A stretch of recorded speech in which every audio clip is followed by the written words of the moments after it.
All right, 9.1. Record actually, or at least I can't find it, so I'm going to do another one all by myself here. 9.1 systems of linear equations. You've done this in algebra, geometry, algebra 2, and now in pre-calc we have systems of linear equations again. However, we have a secret weapon now. We have ourselves a calculator that will enable us to solve quite quickly systems of linear equations. Now this we could solve with elimination and substitution. We could graph them, find out where they intersect. But most of the math in 9.1 is going to be setting up systems of equations, and then we'll just rely on the calculator to solve them once we have them in the right form. So we're going to use matrices or a matrix to do that. So what we need to do is take this system and you're going to put it into a matrix. All of these coefficients are individual cells in this 2 by 3 matrix. A matrix is just an array or a table of values, and this is a 2 by 3 matrix, and these coefficients right here correspond with individual cells. Okay, so knowing that, we can use our calculator, and we're going to go to matrix right here, second matrix, and we're going to edit. And we'll just edit the first one, letter A. We can edit any of them. This is a 2 by 3 matrix, and A is already set up to be 2 by 3. If I wanted to change that like a 3 by 4, I could do that right there. But I'll just leave it as a 2 by 3 because that's what I need. I'm going to enter in those coefficients.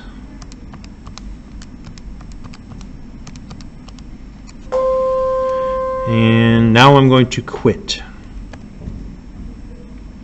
Okay, going back into the matrix. This time we're not going to edit, we are going to do math, and we're going to do all the way down to reduced row echelon form, REF. That's what we're looking for, reduced row echelon form. So I'm hitting that, and now we have to tell it what matrix to use. I go to the matrix and I'm going to choose A. So we're doing a reduced row echelon form of A. And hit enter. Notice that it changes the values on the inside. Reduced row echelon form means that every row is going to start with a 1, and above and below those 1s are always going to be 0. Okay, it's the simplified version of it. This is x plus 1x plus 0y equals negative 3. So basically x equals negative 3. 0 plus 1y equals 1. So y equals 1, x equals negative 3. These intersect. These two equations right here intersect at negative 3 comma 1. Negative 3 comma 1. So if I did it again, this time I have a system of 3 equations and 3 unknowns. Okay, so this is going to be a 3 by 4 matrix. We'll go back in. We're going to edit A, but this time this is a 3 by 4. And those individual coefficients, I'll do 1, 2,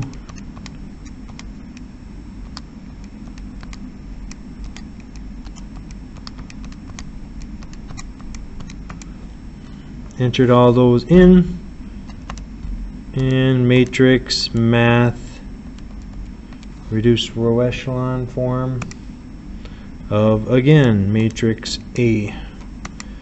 So, oops, matrix math, reduced row echelon of matrix A. Try that again, and I get 2, 1, 3. So those intersect at the ordered triple 2, comma 1, comma 3. That's where those intersect. Alright, so one other one that I can show you. If you've got a system of equations here, this is going to be a no solution. This is what it'll look like if you get a no solution. So I'm going to matrix edit and do this one. This is another 2 by 3. 4, negative 2, 9, 2, negative 1, 3. Alright, so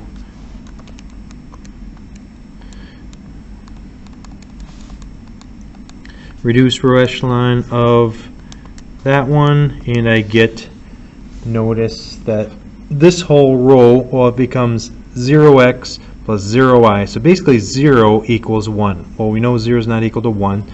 This is an example of a no solution. So if it's in reduced row echelon form, there should be diagonal ones like this. It'd be x equals 2, y equals 1, z equals 3. So in this case, I've got a 0 right there. I've got x minus 0.5, y equals 0, and then 0 equals 1. So that's no solution. You can frac a matrix. Right here, math, enter, and it'll convert all decimals to fractions, which is actually pretty convenient at times. So like the negative 0.5 isn't a big deal, but if that was negative 0.3333, and I've got a bunch of other decimals that can easily better to look at than a bunch of decimals. Okay, so I mentioned that in this section we're going to spend most of our time setting up equations. So I've got one example for you. It's out of the book. We're paddling a canoe in a river. We've got a current that's going down, and then we're going to canoe down river, and then we're going to canoe up river. And it takes we go 18 miles in 2 hours with the current, and we're going to go 10 miles in 2 hours against the current. So we're going to try to figure out how fast am I paddling and how fast is the current. Those are two unknowns, two variables. So we need two equations if we have two variables. This is a distance equals rate times time scenario. So my first equation, my distance is 18 miles. My rate, we don't know yet, but our time is 2. Alright, so figuring out the rate. Well, I'm going with the current. So I'm going to be going faster than my actual paddling in still water. So it's going to be my paddling plus the current. So I can say the paddling rate plus the current rate is the total rate that I get. So this is my equation with the current.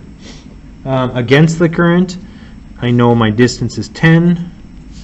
This time I'm going to paddle, but the current is working against me, so it's P minus C times 2. So we have our system of equations.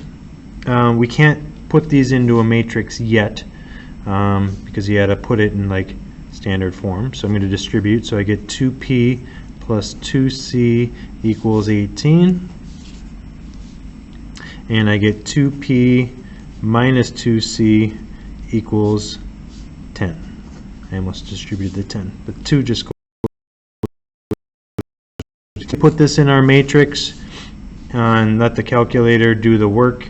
It's actually pretty straightforward. They're lined up for elimination right away.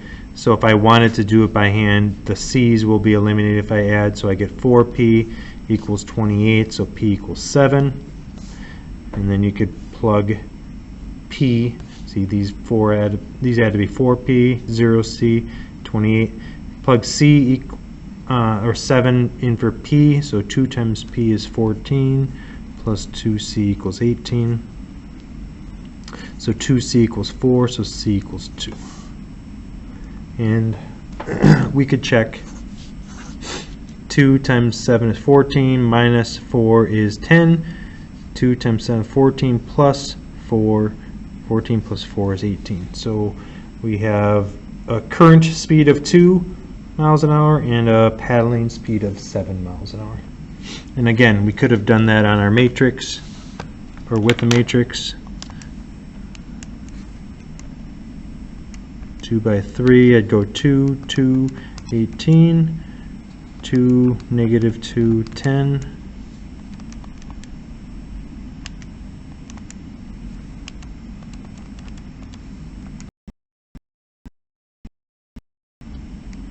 And we get 7 and 2.